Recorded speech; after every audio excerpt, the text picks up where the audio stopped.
You're ruining my night with your insecurities. I'm going with him. She told me about the bar back after I asked why she let him kiss her neck. I went home alone, packed her clothes, changed the locks. She came back the next evening confused, then panicking when her key didn't work. Hey viewers, before we move on to the video, please make sure to subscribe to the channel and hit the like button if you want to see more stories like this. Thanks. The bass from the bar's speakers thumped against my ribs like a second, anxious heartbeat. The Vortex was Lena's choice, a place she swore had better energy than our old haunts. It was all exposed brick, dim lighting, and a crowd that dressed like they were constantly auditioning for a music video. I hated it. But Lena loved it, and after 5 years, you learn to compromise. You learn that love sometimes means holding your girlfriend's purse while she shouts drink orders over the noise. I was doing just that, a leather clutch tucked under my arm like an awkward football, when I saw him. His name was Kyle, and he was the barback. I knew this because Lena had pointed him out an hour earlier with a giggle. Look at his arms, Mark. I bet he could crush a watermelon with his thighs. I'd shrugged it off. Lena was flirty, always had been, and I'd never been the jealous type. I trusted her. That trust was beginning to feel like a naive, brittle thing. I'd lost sight of her for 10 minutes after a work friend called. When I found her, she was tucked into a shadowy nook near the restrooms, the same Kyle leaning into her space. His body language was a possessive cage. And Lena, she was tilted back, laughing at something he'd said, her hand resting on his leather-clad forearm. My feet carried me forward before my brain could formulate a plan. The noise faded into a dull roar in my ears. As I got closer, I saw it. Kyle dipped his head, his lips brushing the sensitive skin of her neck, just below her ear. It wasn't an accident. It was slow, deliberate. And Lena didn't pull away. She let her eyes flutter closed for a second, a smirk playing on her lips. The world narrowed to that single point. The 5 years, the shared apartment, the plans for a future, it all felt like it was crumbling at the edges. Lena, I said, my voice surprisingly steady despite the storm inside. Her eyes snapped open. For a fleeting second, I saw guilt, but it was quickly washed away by annoyance. Kyle straightened up, giving me a look that was equal parts challenge and mockery before slinking off to stack glasses, his job done. What? Lena asked, her voice sharp. What was that? I kept my tone low, calm. I wouldn't cause a scene. That was her territory. What was what? God, Mark, don't be so dramatic. I'm not being dramatic. I just watched that guy kiss your neck. And you let him. She rolled her eyes, a practiced, theatrical motion. You were so paranoid. It was nothing. He was just joking around. You're ruining my night with your insecurities. The word insecure landed like a slap. It was her go-to weapon, the ultimate dismissal. Any valid concern I ever raised was neatly filed under Mark's insecurity. Insecurities? I repeated, the calm starting to crack. Lena, he had his hands on you. He kissed you. That's not a joke. That's disrespect. To you, and to me. See? There you go again, she hissed, stepping closer so her friends wouldn't hear. Making everything about you. He's fun, and you're standing here being a buzzkill. He knows how to have a good time, unlike you. I looked at her, really looked at her. The woman I'd woken up next to for half a decade. The woman whose family I spent holidays with.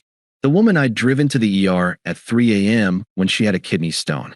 In that moment, she was a stranger. Her eyes, usually so bright and full of life, were hard and glittering with contempt. So what are you saying, Lena? I asked, my voice hollow.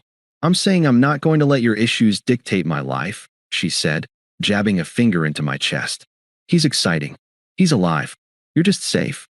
And tonight, safe is boring. She glanced over my shoulder toward the bar, where Kyle was now watching us with a smug grin. The choice was made. You're ruining my night with your insecurities, she repeated, as if saying it again would make it true. I'm going with him. At least he knows how to party. She didn't wait for a response. She turned on her heel, her skirt flaring, and walked straight to Kyle. He threw a heavy arm around her shoulders, and she leaned into him, laughing as if I had never existed. She didn't look back. I stood there, frozen in the nook they had just vacated. The bass kept thumping. People jostled past me, laughing, living their lives. I could feel the eyes of her friends on me from across the room, a mixture of pity and secondhand embarrassment. The humiliation was a hot, thick wave, threatening to pull me under. I wanted to scream. I wanted to flip a table. I wanted to march over there and demand what? An apology? Her return? The respect I should have commanded by default? But all that fire burned out in a single, cold breath. There was nothing to demand. She had shown me, in the clearest terms possible, what I was worth to her. Less than a few minutes of attention from a barback. Less than the cheap thrill of a random Friday night. The Rock, after 5 years of steadfast presence, decided to roll away. I turned and walked out of the vortex. The cool night air hit my face like a blessing. I didn't run. I walked with a purpose I hadn't felt in years, my footsteps steady on the pavement. The anger was still there, a hot coal in my gut, but it was already being encased in a layer of ice-clear certainty. She wanted to go home with him? Fine. She wouldn't be coming back to mine. The drive home was conducted in a silence so profound it felt like its own entity. There was no radio, no screaming, no crying. Just the hum of the engine and the rhythmic swipe of the wipers against a light, misting rain. My mind wasn't racing. It was eerily still, a lake frozen over in a single, sudden frost. I didn't think about Lena and Kyle. I thought about logistics. I pulled into my parking spot, in front of my apartment, and sat for a moment, looking at the warm glow of the living room window. Our apartment. For 5 years, this had been our shared sanctuary. Now, it was a crime scene, and I was the sole investigator, judge, and executioner. Inside, the silence was even louder. The blanket we'd cuddled under last night was still crumpled on the couch. A half-finished glass of her wine sat on the coffee table. The ghost of our life together was everywhere, but it had no power over me anymore. The vision of her tilting her head back for that man had exorcised every sentimental demon. I went to the hall closet and pulled out a stack of moving boxes I'd never gotten around to recycling. I laid them out on the living room floor with the methodical precision of an assembly line worker. Then, I walked into the bedroom. I started with her side of the closet. I didn't smell her sweaters or reminisce over the dress she wore to our friend's wedding. I simply took armfuls of clothes and dumped them into the first box. Dresses, blouses, jeans. It was just fabric now. Meaningless. I moved to her dresser, emptying drawers of lingerie, socks, and the ridiculous collection of expensive skincare products that littered the top. Each item was a relic of a civilization that had just collapsed. The jewelry box I'd given her for our 3rd anniversary, I placed it carefully on top of a pile of sweaters. I wasn't a thief. I was just a curator returning exhibits. It took 2 hours. 4 large boxes, neatly taped shut and labeled with a Sharpie, Lena. I lined them up by the front door like soldiers awaiting deployment. They looked pathetic there, a life condensed into cardboard. Then, I called a 24-hour locksmith. The man who showed up an hour later was in his 50s, with a kind, tired face. He took one look at the boxes, then at me, my own face, probably a mask of grim determination. "You sure about this, son?" he asked, his voice gravelly. "It's permanent." "I've never been more sure of anything," I said, and the truth of it resonated in my bones. He nodded, as if he'd seen this scene 1,000 times before, and got to work. The whir of his drill biting into the doorframe was the sound of finality. When he handed me the 3 new keys, they felt cold and heavy in my palm. Symbols of a new lock, a new life, a new set of rules where my peace was the only currency that mattered. I paid him in cash, thanked him, and closed the door. The click of the new deadbolt sliding home was the most satisfying sound I had ever heard. I didn't wait up. I didn't stare at my phone. I took a long, hot shower, washing the smell of that bar and her betrayal off my skin. Then I went to bed, on my side, in the center of the mattress, and slept a dreamless, untroubled sleep for the first time in months. The next evening, I was meal prepping chicken and rice, a simple, clean task for my new, simple, clean life, when I heard the familiar click-clack of her heels in the hallway. My body went still, a hunter sensing prey. The key scraped at the lock, jiggled, scraped again. A sharp, impatient knock. "Mark, are you in there?" My key isn't working. I wiped my hands on a towel and walked to the door. I didn't open it. I stood there, waiting, listening to her confusion curdle into frustration. "Mark, open the door." "This isn't funny." I leaned close to the wood. "It's not your home anymore, Lena." There was a beat of stunned silence. "What are you talking about?" "Open the door.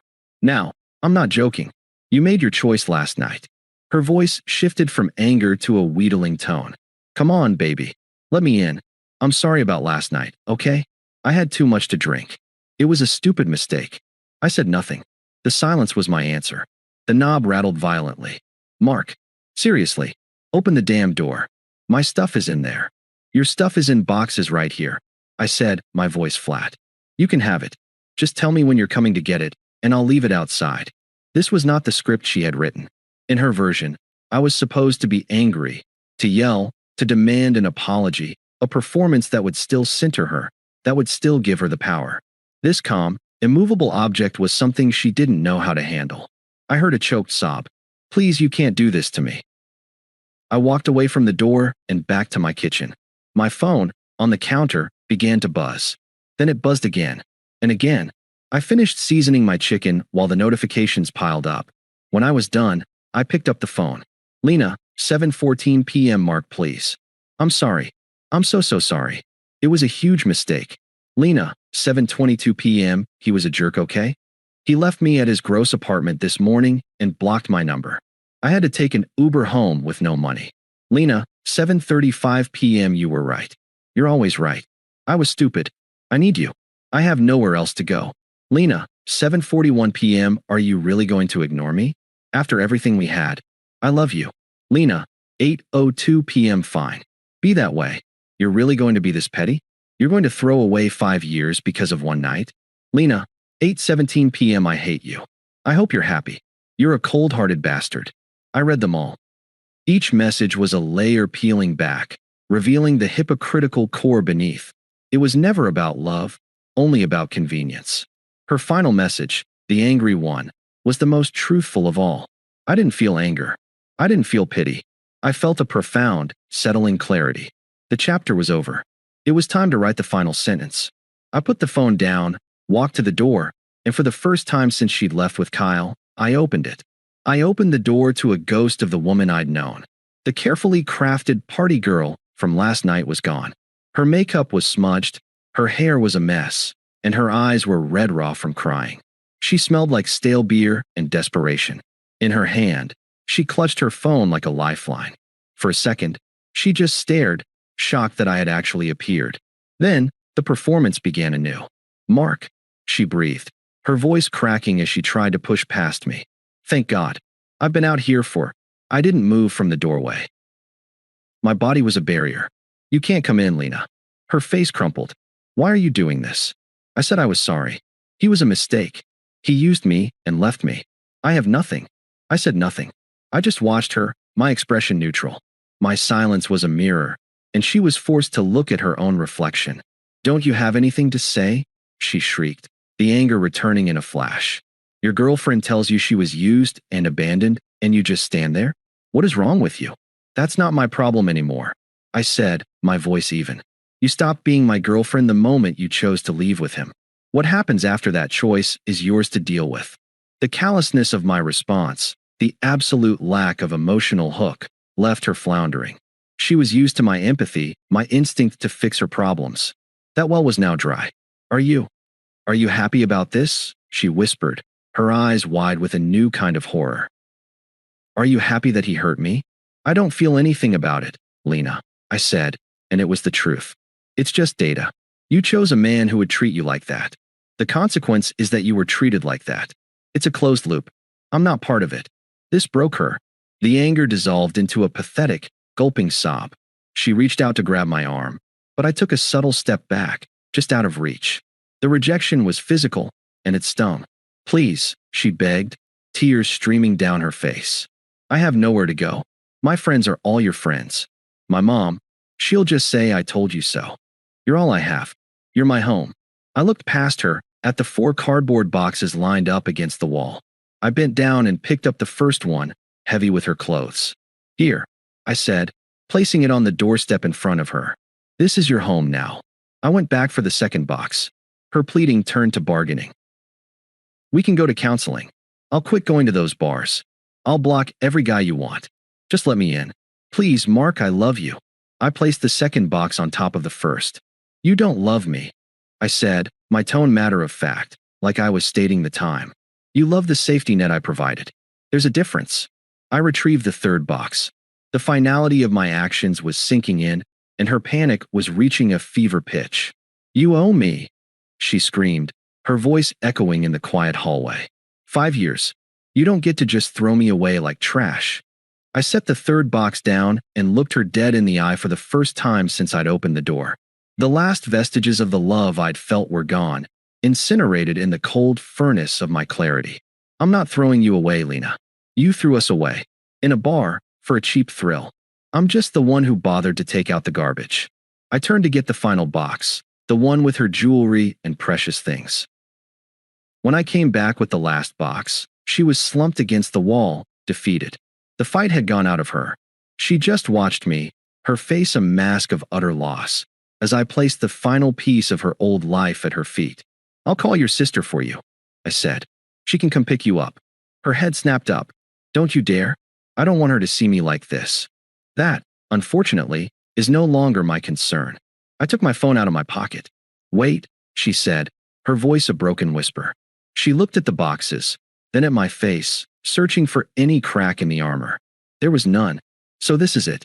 After everything, you're really just done?" I met her gaze, and in that moment, I felt the complete and total absence of her in my life. She was a stranger standing in a hallway. The history we shared felt like a story I'd read about someone else a long time ago. "Yes, Lena, I'm done." I took a slow, deliberate breath, feeling the clean, free air of my new reality fill my lungs. "I love the woman I thought you were, but that woman wouldn't have done what you did." She was a story I told myself.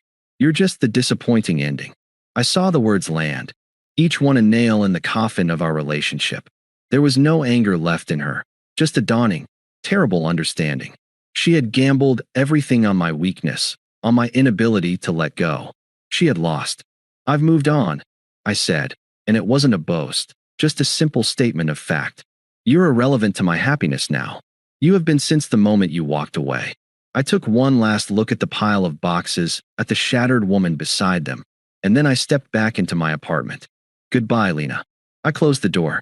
There was no shouting, no last-minute pounding, just the sound of her quiet sobbing, which soon faded into the sound of her dragging her boxes down the hall.